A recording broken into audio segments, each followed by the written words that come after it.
안녕하세요. 제 이름은 박순자입니다. 올해 60 중반을 조금 넘긴 과부이지요.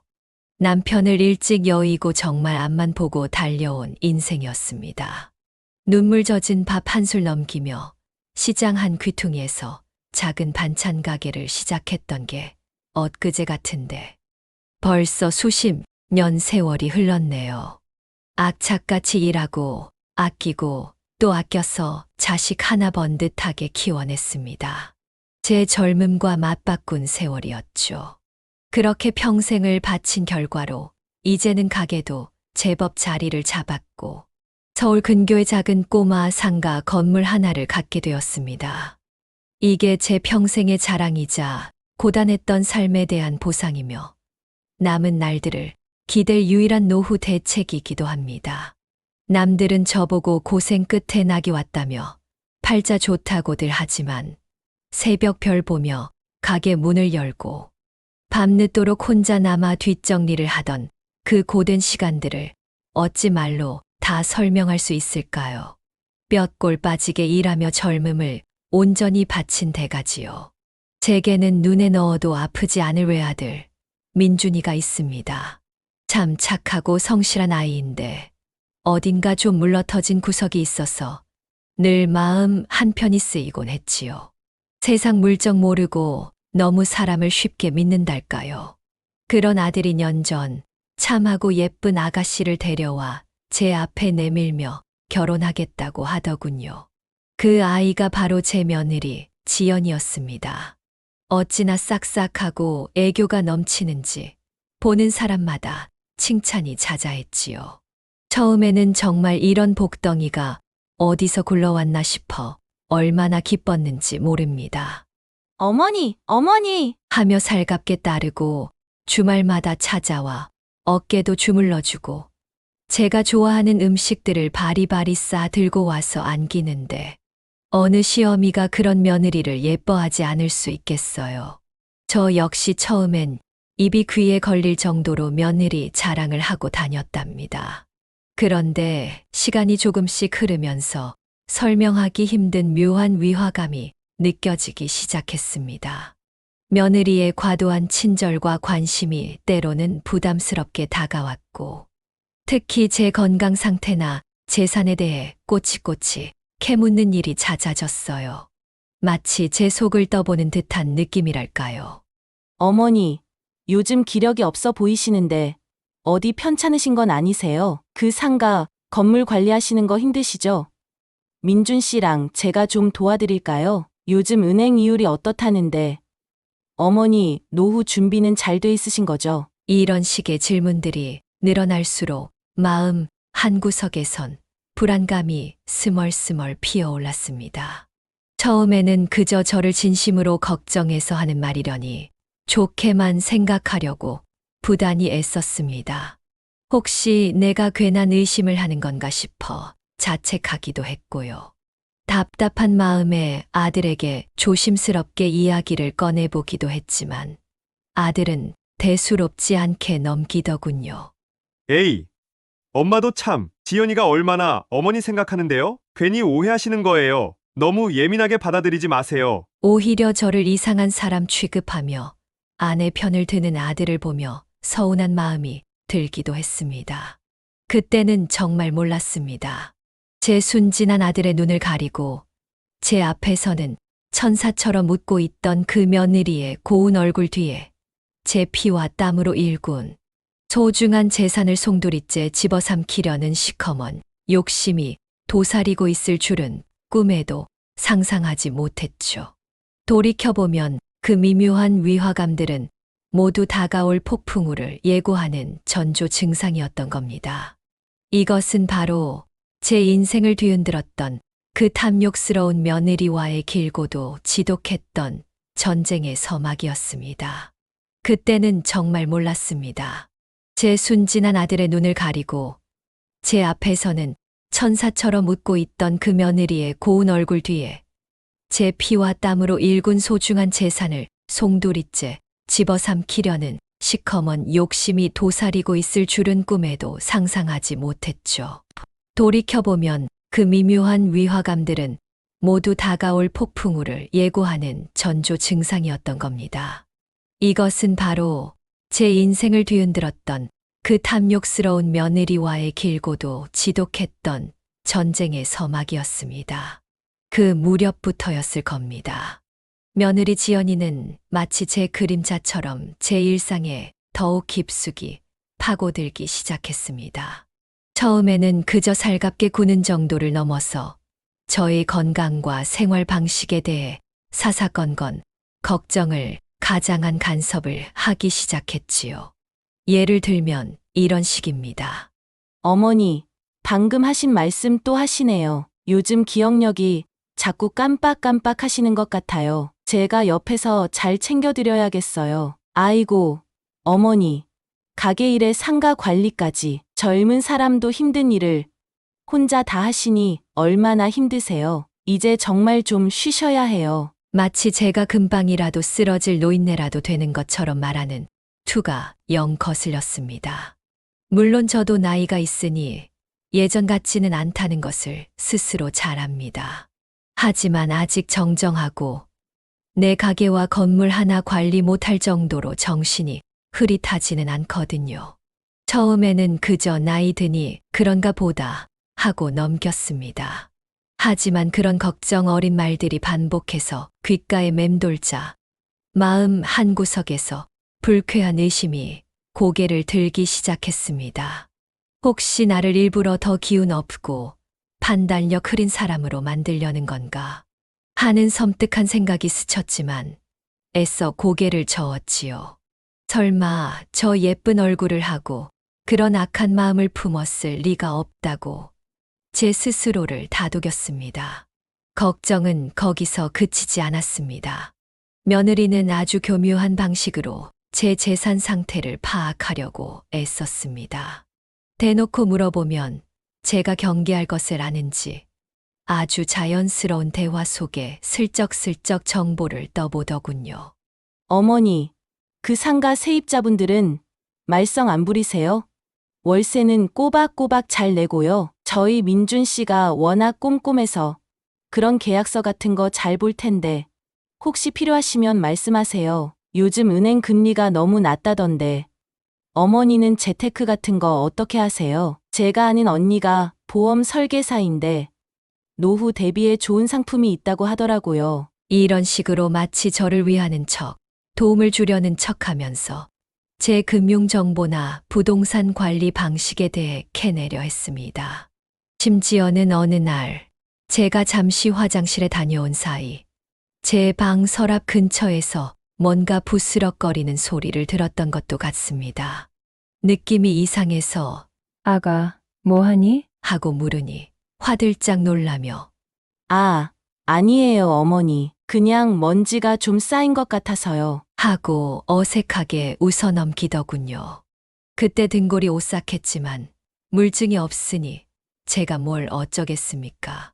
그저 내가 너무 예민한가 보다 하고 넘길 수밖에요. 더 무서운 것은 며느리가 제 아들 민준이를 자기 편으로 확실하게 만들기 시작했다는 점입니다. 아마 제가 없을 때 아들에게 저에 대해 이런저런 이야기를 했겠지요. 물론 대놓고 제 험담을 하지는 않았을 겁니다. 오히려 저를 걱정하는 투로 교묘하게 포장해서 말했겠지요. 여보, 어머님이 요즘 부쩍 기운도 없으시고 말씀하시는 것도 좀 오락가락 하시는 것 같아서 제가 얼마나 걱정되는지 몰라요. 어머니 고집이 너무 세셔서 옆에서 누가 좀 도와드려야 할 텐데 제 말을 잘 안 들으시려고 하니 속상해요. 혼자 계셔서 외로우셔서 그런가 봐요. 요즘 더 예민해지신 것 같아서 제가 더 잘해드려야 할 텐데 마음처럼 쉽지 않네요. 이런 식으로 말입니다. 그러니 착하고 귀가 얇은 우리 아들은 홀랑 넘어갈 수밖에요. 점점 아들의 눈빛이 달라지는 것이 느껴졌습니다. 저를 대하는 태도가 예전 같지 않고 마치 제가 정말 보호와 관리가 필요한 걱정스러운 늙은 어머니라도 되는 것처럼 행동하기 시작했습니다. 제가 답답한 마음에 며느리에 대한 불만이나 서운함을 조금이라도 내비치면 아들은 기다렸다는 듯이 아내를 감쌌습니다. 엄마, 또 왜 그래요? 지연이가 엄마 생각해서 그런 거지. 뭘 그렇게 삐뚤게 들어요? 지연이만큼 엄마한테 잘하는 며느리가 어디 있다고 그래요? 엄마가 오해하는 거예요. 핏줄인 아들마저 저를 믿어주지 않고 며느리 편을 드는 상황이 되니 세상에 나 혼자만 동떨어진 섬에 갇힌 기분이었습니다. 깊은 외로움과 함께 아들에 대한 배신감마저 느껴졌습니다. 그렇게 며느리는 치밀하게 제 주변을 맴돌며 저의 몸과 마음을 서서히 갉아먹고 아들까지 제게서 떼어놓으며 그녀의 진짜 목적을 위한 밑밥을 차곡차곡 깔아가고 있었던 것입니다. 이제 어느 정도 제가 심리적으로 고립되었다고 판단했던 걸까요? 어느 날 저녁 며느리는 눈가에 눈물을 그렁그렁 매달고 제 손을 덥석 잡더군요. 그 연기력은 참으로 놀라울 정도였습니다. 어머니, 제가 아무리 생각해도 안 되겠어요. 어머니 혼자 이렇게 외롭게 계시는 걸 보니 제 마음이 너무 아파서 견딜 수가 없어요. 저희랑 같이 사시는 게 어때요? 네, 제가 정말 친딸 이상으로 잘 모실게요. 어머니만 괜찮으시다면 당장 내일부터라도 짐 싸들고 들어오고 싶어요. 얼핏 들으면 세상에 다시 없을 효심, 지극한 며느리의 간청처럼 들릴지도 모르겠습니다. 하지만 그 순간 제 머릿속에서는 경고음이 요란하게 울렸습니다. 올 것이 왔구나. 이것은 효심이 아니라 제 남은 인생과 재산을 통째로 자신의 소나귀에 넣으려는 아주 노골적인 제안이었습니다. 며느리의 눈물 어린 얼굴 뒤로 제 명의로 된 집과 상가 건물을 바라보는 탐욕스러운 눈빛이 언뜻 비치는 것 같았습니다. 만약 저 제안을 덜컥 받아들였다면 저는 제 집에서조차 눈칫밥 먹는 신세가 되고 제 재산은 며느리의 손에 넘어가 속수무책으로 당했을지도 모를 일입니다. 저는 애써 침착하게 하지만 단호하게 거절의 뜻을 밝혔습니다. 아가, 네 마음은 정말 고맙다만 나는 아직 내 힘으로 내 몸 하나 건사할 힘이 있다. 그리고 무엇보다 이 집에서 수십 년을 살았는데 이제 와서 다른 곳으로 옮겨 살고 싶지 않아. 여기서 남은 생 편안하게 보내고 싶구나. 제 단호한 태도에 며느리는 순간 당황한 듯했지만 이내 서운함과 아쉬움이 뒤섞인 표정을 지으며 물러섰습니다. 어머니 뜻이 정 그러시다면 어쩔 수 없지만 그래도 제 마음은 늘 어머니 곁에 있다는 것만 알아주세요. 하지만 저는 알 수 있었습니다. 그녀는 절대 여기서 포기하지 않을 거라는 것을요. 오히려 더 교묘하고 집요한 다른 방법을 찾아낼 것이 분명했습니다. 역시나 제 예상은 틀리지 않았습니다. 동거 제안이 좌절되자 며느리는 이제 도움이라는 이름으로 제 경제 활동에 직접적으로 개입하려 들기 시작했습니다. 마치 제 능력을 믿지 못하겠다는 듯이 혹은 제가 실수를 저지르기를 기다렸다는 듯이 말입니다. 어머니, 가게 장부 정리하시는 거 힘드시죠? 제가 숫자에 밝으니까 앞으로는 저한테 맡기세요. 제가 깔끔하게 정리해 드릴게요. 상가 세입자 중에 진상 부리는 사람 있다면서요? 아이고, 어머니 혼자 상대하시기 얼마나 힘드실까? 그런 건 젊은 제가 나서서 똑 부러지게 해결해야죠. 세금 계산이나 부동산 관련 서류 같은 거 머리 아프시잖아요. 앞으로는 저한테 그냥 다 넘기세요. 제가 알아서 처리해 드릴게요. 온갖 가머니설로 저를 구슬리며 제 손발을 묶으려 드는데 정말 숨이 턱턱 막혀왔습니다. 평생 제 손으로 일궈온 가게 운영과 재산 관리의 사사건건 간섭하며 통제하려 드니 마치 제 삶의 주도권을 송두리째 빼앗기는 기분이었습니다. 심지어는 제가 정기적으로 다니는 병원에까지 그림자처럼 따라 붙었습니다. 진료실에 함께 들어가 의사에게 제 건강 상태에 대해 이것저것 캐묻는 것은 물론이고 제가 잠시 자리를 비운 사이 의사에게 저희 어머님이 요즘 깜빡깜빡 하시는 일이 잦고 약도 잘 안 챙겨 드시는 것 같아요. 라며 제 상태를 과장해서 이야기하는 것을 우연히 듣게 되었습니다. 피가 거꾸로 솟는 기분이었습니다. 나를 정말 병들고 무능한 노인으로 만들어 내 모든 것을 빼앗으려는 속셈이 너무나 분명해 보였습니다. 그러던 어느 날 정말 생각지도 못한 일이 터지고 말았습니다. 아들 내외가 얼굴이 시뻘개져서 거의 울기 직전의 모습으로 저를 찾아왔습니다. 이야기를 들어보니 민준이가 친한 친구의 사업 자금 보증을 서줬는데 그 친구가 그만 부도를 내고 잠적하는 바람에 억대의 빚을 고스란히 떠안게 되었다는 것이었습니다. 하늘이 무너지는 것 같았습니다. 며느리는 제 바짓가랑이라도 붙잡을 듯이 매달리며 울부짖었습니다. 어머니, 저희 좀 살려주세요. 이대로 가다가는 길바닥에 나앉게 생겼어요. 민준 씨가 너무 착하고 사람을 잘 믿어서 제가 말렸는데도 기어코. 아들은 고개를 푹 숙인 채 아무 말도 못하고 어깨만 들썩이고 있었습니다. 평소 같았으면 분명 전후 사정을 꼼꼼히 따져 묻고 정말 사실인지 확인부터 했을 겁니다. 하지만 당시 저는 며느리가 끊임없이 가해오는 심리적 압박과 아들의 외면으로 인해 심신이 너무나 지쳐있는 상태였습니다. 머릿속에서는 혹시 이것도 저것들의 속임수는 아닐까 하는 의심과 그래도 하나뿐인 아들이 저렇게 죽겠다는데 내 어찌 모른 척할 수 있나 하는 모성애가 치열하게 싸웠습니다. 며느리는 제 그런 갈등을 놓치지 않고 파고들었습니다. 어머니, 제발 이번 한 번만 도와주세요. 이 은혜는 평생 잊지 않고 어머니께 효도하며 갚을게요. 결국 저는 제 의심을 억누르고 말았습니다. 혹시라도 내가 정말 오해하는 것이고 아들이 진정으로 힘든 상황인데 매몰차게 외면했다가 평생 후회하게 될까봐 두려웠던 것인지도 모릅니다. 저는 평생 모은 돈의 상당 부분을 눈물을 머금고 아들 내외에게 내어주고 말았습니다. 상가 건물을 담보로 대출까지 받아야 했으니 그 액수가 결코 적지 않았습니다. 지금 와서 차분히 생각해보면 그 친구 보증 사건이라는 것 자체가 며느리가 꾸며낸 치밀한 사기극이었을 가능성이 농후합니다. 아마 제 돈을 합법적으로 뜯어낼 명분을 만들기 위해 그런 거짓말을 꾸며냈겠지요. 제 의심이 사실이라면 정말이지 악마가 따로 없다는 생각에 치가 떨립니다.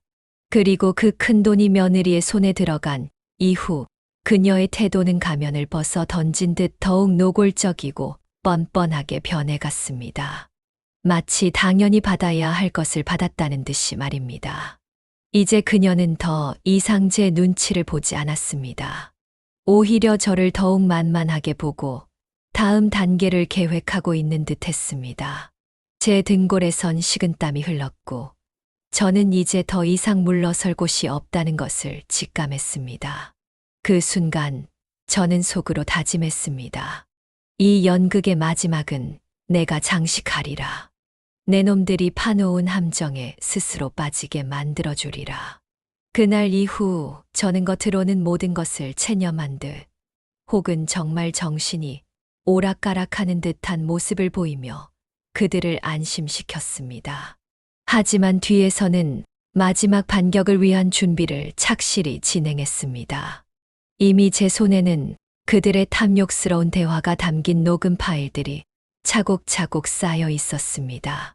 며느리가 제 건강을 빌미로 재산 이야기를 꺼낼 때 아들이 제 판단력을 의심하며 슬쩍 건물을 자신에게 넘기라고 종용할 때 그리고 그 친구 보증 사기극을 꾸며내며 제 돈을 갈취할 때 나눴던 자기들끼리의 작전 모의까지 저는 독한 마음을 먹고 그들의 모든 대화를 놓치지 않으려 애썼습니다. 그 녹음 파일을 들을 때마다 제 심장은 갈기갈기 찢어지는 듯 했지만 이것만이 저 악마들에게 철퇴를 내릴 유일한 무기였습니다. 혼자서는 이 싸움을 감당하기 어렵다는 것을 직감했습니다. 특히 아들까지 저버린 상황에서 제 편은 아무도 없었으니까요. 깊은 고심 끝에 저는 오래전부터 저를 친누나처럼 따르던 부동산 중개인 김 사장에게 모든 것을 털어놓기로 결심했습니다. 김 사장은 제가 이 상가 건물을 장만할 때부터 인연을 맺어 십수년간 제 굳은 일도 마다 않고 도와주던 일이 있는 동생 같은 사람이었습니다. 시장 바닥에서 산전수전 다 겪으며 자수성가한 사람이라 사람 보는 눈이 날카롭고 특히 부동산 관련해서는 모르는 것이 없는 전문가였죠. 어느 날 밤 저는 김 사장의 사무실을 찾아가 그동안 겪었던 모든 일을 털어놓았습니다.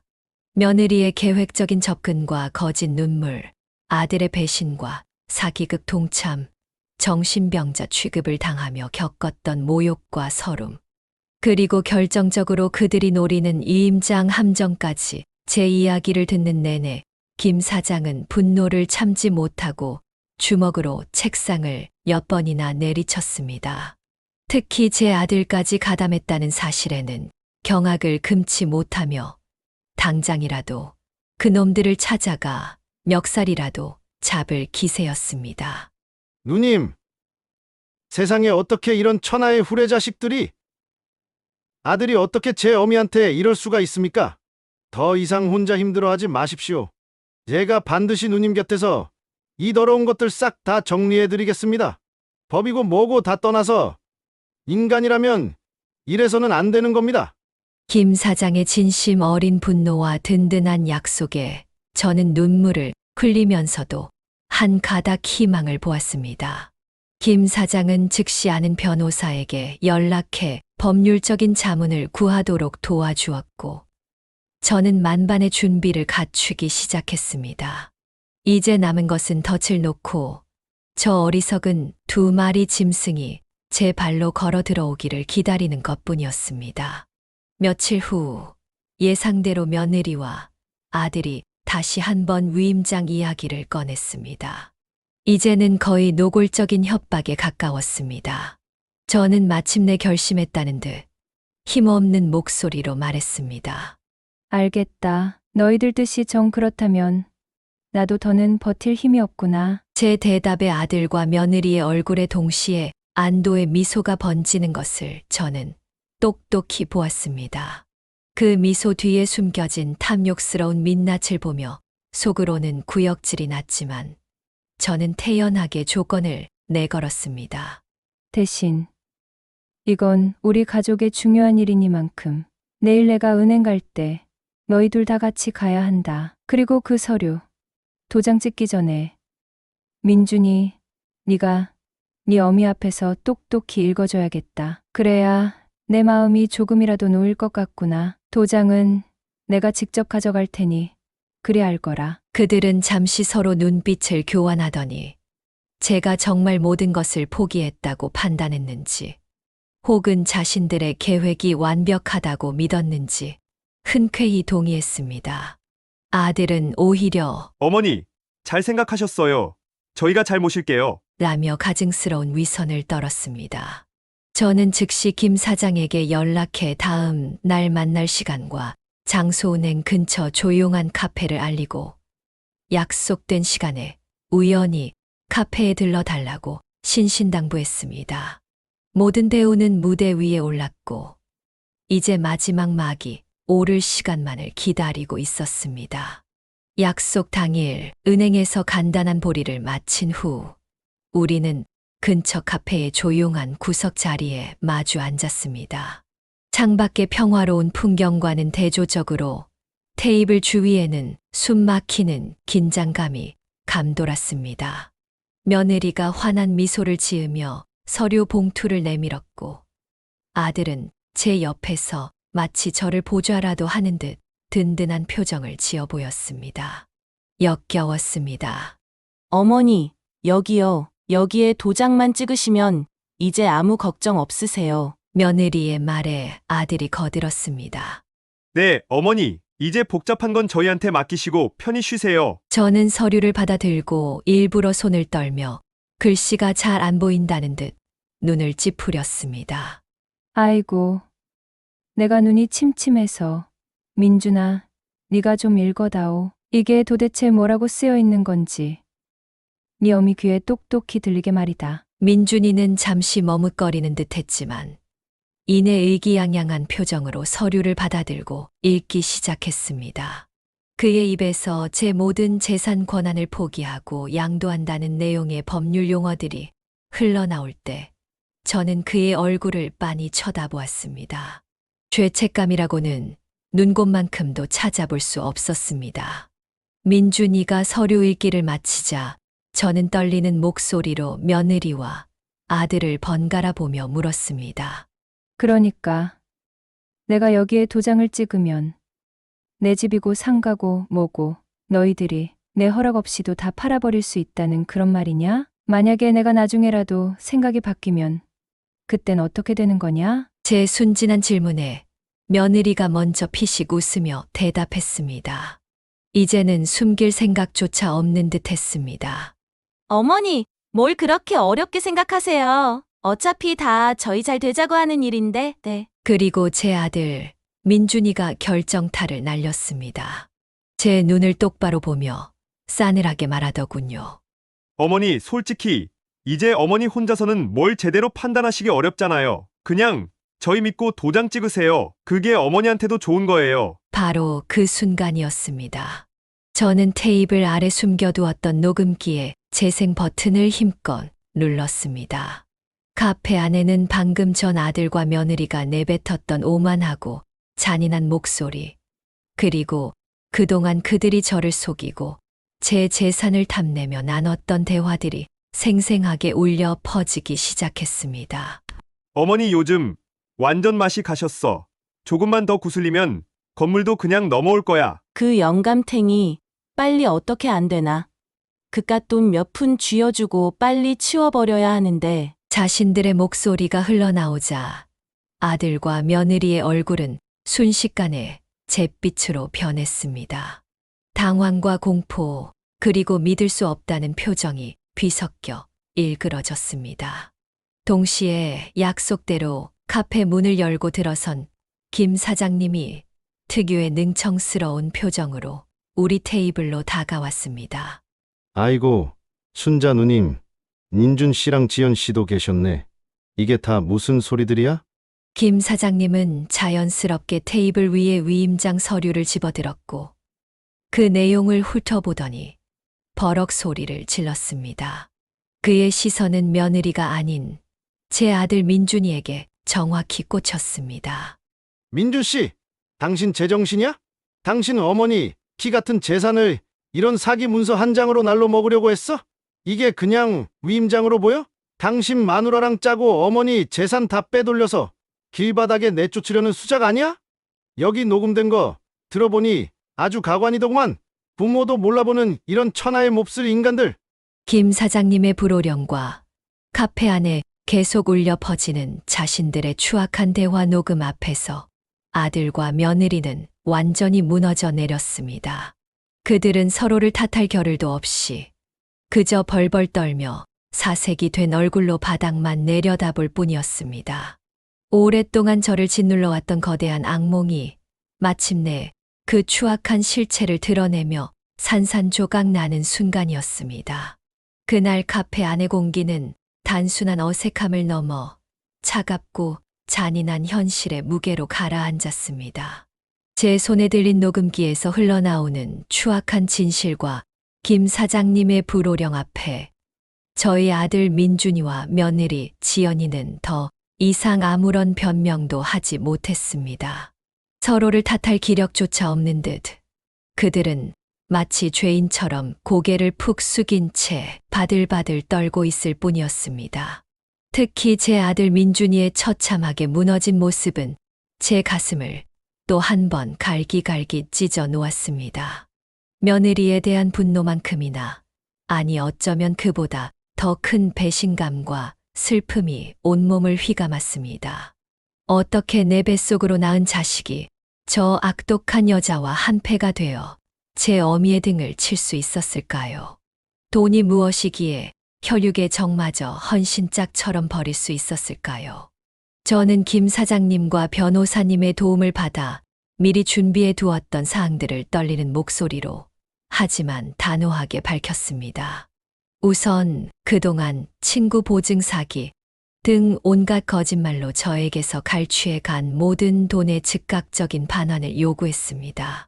상가 건물을 담보로 받은 대출금까지 포함해서 말입니다. 만약 기한 내에 갚지 못할 시에는 법적인 절차를 밟아 그들의 모든 재산을 압류하겠다는 뜻도 분명히 했습니다. 물론 그들이 그 큰 돈을 쉽게 마련할 수 없으리라는 것은 잘 알고 있었습니다. 하지만 최소한의 책임은 져야 했습니다. 그리고 다시는 제 재산은 물론이고 제 인생에 간섭하지 않겠다는 서약서를 아들과 며느리 모두에게 받았습니다. 또한 앞으로 명절이나 제 생일 같은 날에도 찾아오지 말 것을 엄중히 경고했습니다. 얼굴을 마주하고 그들의 위선적인 모습을 견뎌낼 자신이 없었습니다.